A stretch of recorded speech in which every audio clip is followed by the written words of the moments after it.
Hi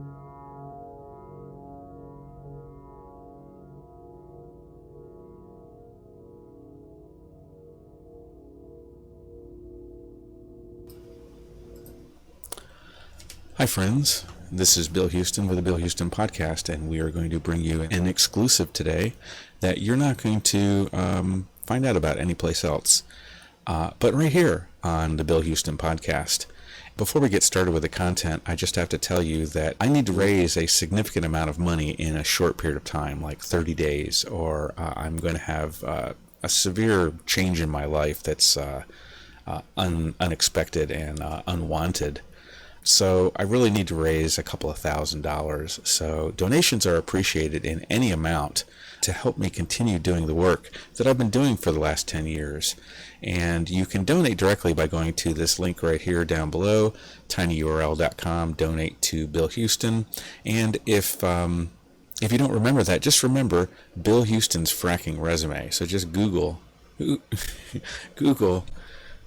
Huston's fracking resume, or put that into your favorite search engine, and that will give you not only a summary of my public service work over the past 10 years, but also at the bottom you'll find links to my PayPal and also my USPS, my snail mail address, in case you don't like to use PayPal. So today's talk is going to be, the title of this talk is Pipeline Pressure Must Decrease Over Time Due to Corrosion. And the reason why this is true is because of something called Barlow's formula. So here's Barlow's formula. This is just one example, but you can find this formula written a few different ways. So Barlow's formula is used for determining the maximum allowable operating pressure of a pipeline, and that's the MAOP. And the way that you derive the MAOP, the maximum allowable operating pressure, is by, you have to supply a couple of numbers here. So P is the maximum pressure, 2 is a constant, S stands for the SMYS, the specified material yield strength, and that's in PSI. And T is the wall thickness of the pipeline. So, most pipelines, like natural gas pipelines, are somewhere maybe half an inch or less, third of an inch to half an inch. And OD is the outer diameter of the pipeline in inches, like 30 inch. There's 26-inch pipelines are common, 22, 26, 30, 36, 42. Those are all common.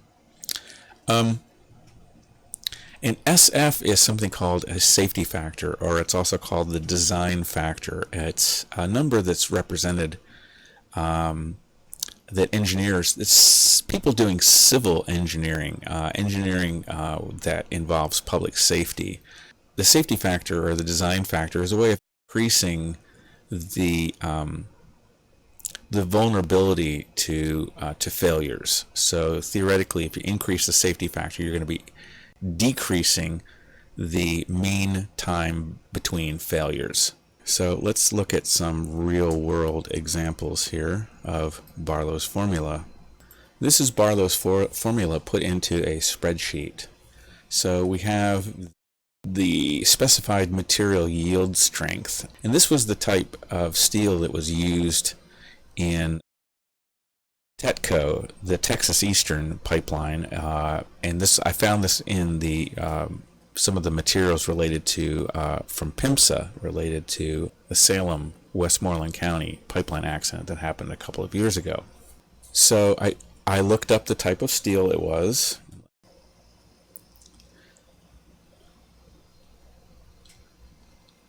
They had specified that it was API 5LX65. That's this stuff right here. And we can see that the minimum yield strength is 65 kilopounds per square inch. Kilopounds, 65,000 pounds, okay? So all I did was I put that in a spreadsheet. So let's just look at this first column first, and then I'll explain the rest of the columns. So the thickness was 0.404 inches, And again, I got that off of documents that I obtained from PHMSA relating to the Salem pipeline accident. The outside diameter was 30 inches. The safety factor is normally 1. That means no additional safety factor. But I also found on the Code of Federal Regulations, which it's like federal law. It has the power of law, but these are the regulations that are created, the specific regulations that are created by the regulatory agencies in order to comply with the law. The law is the United States Code. The CFR are the regulations. So if you look at the regulations in Part 192, which is for natural gas pipelines, we can see that the safety factor used is dependent upon the population density of where the pipeline is running, and that's what they generally refer to as pipeline class. And so class 1 is rural. That's the lowest level of safety, and that has a safety factor of about 1.4, 1.39. I call that 1.4. Class 2 is a 1.7. Class 3 is a 2. Class 4 has a safety factor of 2.5. Okay, now let's go back. Okay, so here's Barlow's formula expressed as a spreadsheet. And as we said before, from the Code of Federal Regulations, the safety factor for rural is 1.39 and the safety factor for a city is 2.5. So I've calculated this two different ways. I've calculated what the MAOP would be if the pipeline was in a rural area versus a city. So these are the numbers, once again, these are the numbers for the Salem, the section of the Texas Eastern, the Spectra Texas Eastern pipeline that exploded a couple of years ago. And so I got these numbers directly from PHMSA.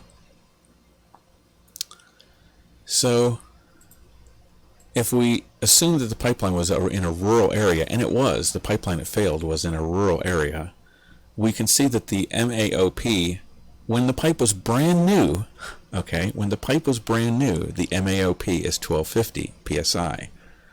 Now, if the pipeline was in a city, it would have been limited to 700 psi. And we have to go to the report really quickly to find that the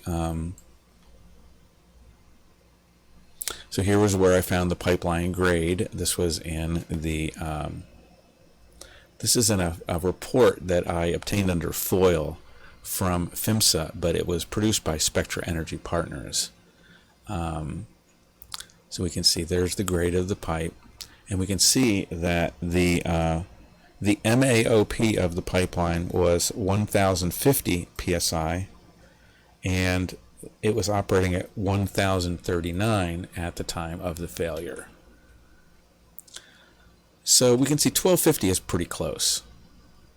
It's a little bit less than that is if the pipeline had been brand new, so it looks like they backed it off a tiny bit. Now then, what we have to know is that Spectra also said that in their report that they had suffered, this section of pipe had suffered a 30% wall loss. Now, what I found particularly interesting was that Spectra said that 30% wall loss, it didn't meet their threshold of concern. So that means 1/3 of the thickness of the pipe. And keep in mind that the thickness of the pipe is one of the variables that goes into Barlow's formula that determines the maximum allowable operating pressure. A 30% wall loss should result in a 30% reduction of MAOP. Similarly, a 50% wall loss should result in a 50% reduction of MAOP. The MAOP is linearly proportional to the wall thickness. We plug in these numbers at 20% wall loss, we can see that the maximum allowable operating pressure drops from 1250 psi to 1000 psi, and at 30% wall loss, that it should have been only 750 psi. Now remember, what did we say? From the report, we can find that the MAOP was 1050 and it was operating at basically 1040, so 10 psi down from the MAOP. So 1050, 1040. This is 750 psi. So according to me, according to what I'm saying here, my understanding of Barlow's formula is that as a pipeline, and by the way, pipeline corrosion is inevitable. All pipes will corrode. Steel pipes will corrode over time. This is due to an electrochemical reaction that's happening, and it's also aided with, external moisture, external electrolytes like salt that can actually speed the corrosion. Now they have something that they use called cathodic protection, but cathodic protection isn't perfect, and cathodic protection at best can only slow the rates of corrosion. It doesn't stop. Sometimes you'll read that cathodic protection is a method to prevent corrosion. That's not right. Cathodic protection is a method to slow corrosion when it's done correctly, and it's rather tricky to do correctly. And if you do it wrong, you can actually increase the rate of corrosion.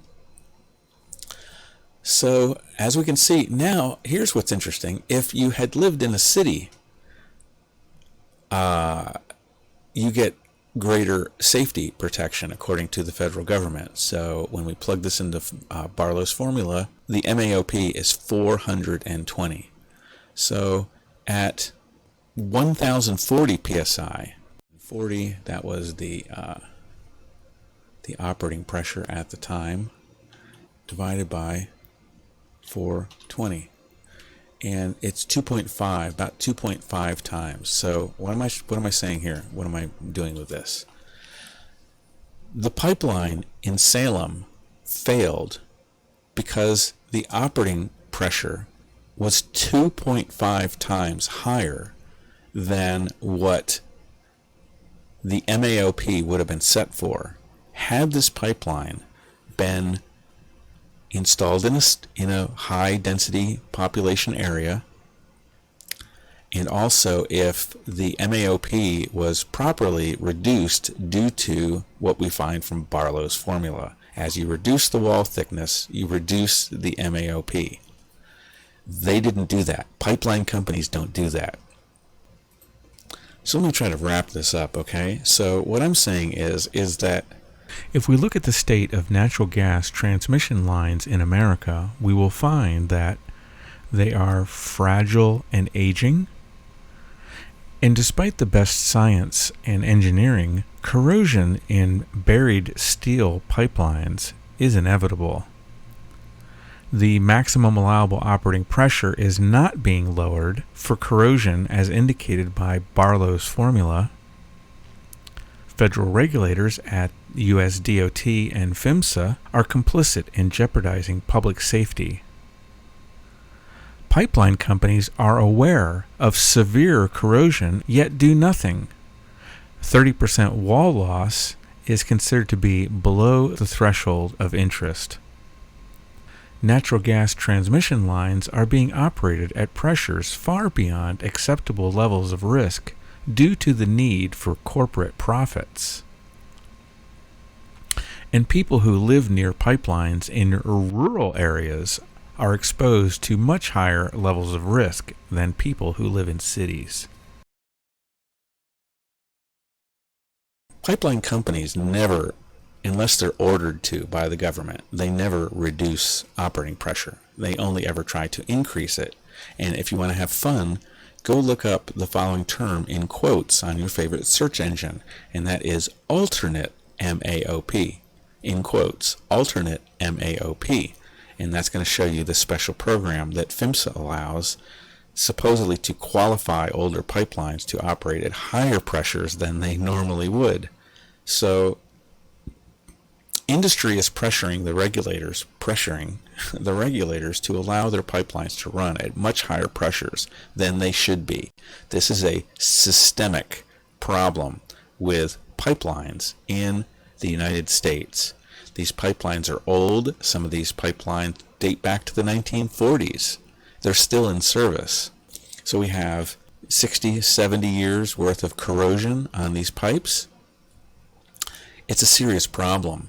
If we wanted to have safe pipelines in America, we would be reducing the pressure as these pipelines age over time. The industry has this data. They run these smart pigs through. They know the wall thickness. They know what it's been reduced to. We all should be petitioning PHMSA to use smart policy in determining the MAOP of pipelines, and we should be taking corrosion into effect, and we are not doing that. And the other thing is this thing about pipeline class. Pipeline class, high consequence areas, and related terms, which are codified into U.S. federal law, are in reality a corporate cost-benefit equation disguised as a law which is protective of public safety. These terms have a political definition and not a scientific one. Pipeline class is against the constitutional recognition that all persons have equal protection of the law. But that's not what we are getting here, because if you happen to live in a city or high density populated area, you get greater protections from the federal government in terms of integrity management protocols, in terms of the strength of the pipe that they use, if they're laying a brand new pipe. It's really a bad system. They should be, the government should be making sure that all persons who live in the vicinity of natural gas pipelines should be guaranteed the same right of safety, the same quality, the same level of safety. That's not what we have today. We have a system based on class. And class is, if you study like Marxist economics, you will agree that no doubt that class is, it's special people that get special rights and special treatments and special powers. And that's fundamentally opposed to the United States version of democracy, where it's an egalitarian democracy. We're all supposed to get equal rights and equal protection of the law. So we need to do away with pipeline class. We need to do away with with high consequence areas, and they're even making it more complex with medium consequence areas. I'm not kidding, folks. It's crazy talk. So we need to really ensure that there is good pipeline safety, and we should be following physics. And physics is Barlow's formula, and that is not being followed right now. Okay, friends, I appreciate you watching this video. Please share it.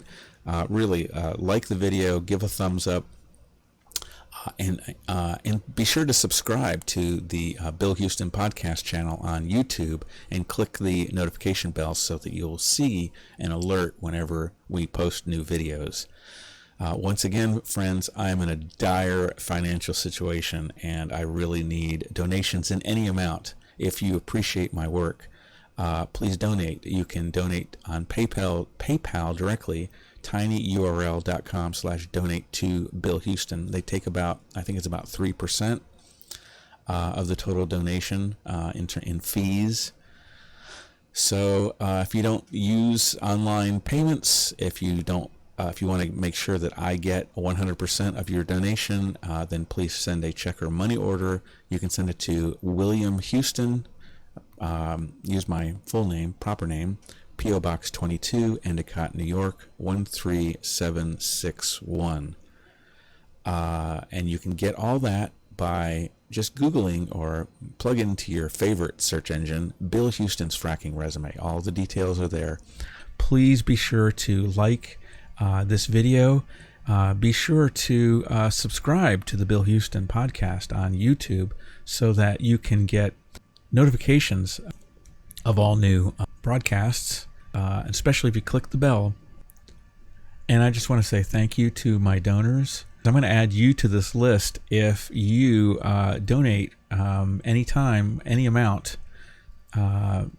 to keep me on the air and to keep a roof over my head and keep a little bit of food, some rice and lentils in my belly so that I can stay alive. Donations in any amount are greatly appreciated right now, and they're greatly needed. So these are all my donors right here.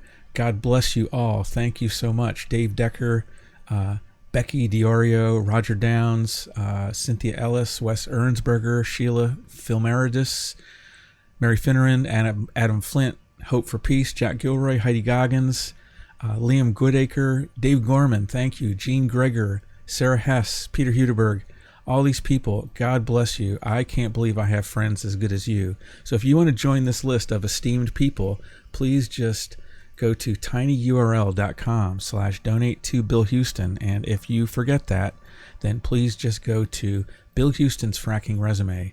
Plug that into any search engine, and you're going to get a list of all of my accomplishments over the last 10 years. And also at the bottom is links to my donate link to my PayPal, and also my snail mail address. If you want to send me a check or a money order, you can send it to William Huston, Huston, and my address is P.O. Box 22, Endicott, New York, 13761.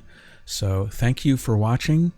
Please like this video, share this video, please subscribe to the Bill Huston podcast, and we're going to see you next time. And I really, really, really, really, really appreciate you for watching the show, for giving me any positive feedback, constructive criticism, and especially donations in any amount, because I really need it now more than ever. Thank you so much, and we will see you next time. Again, remember, subscribe to the Bill Huston podcast. Thanks a lot. Over and out.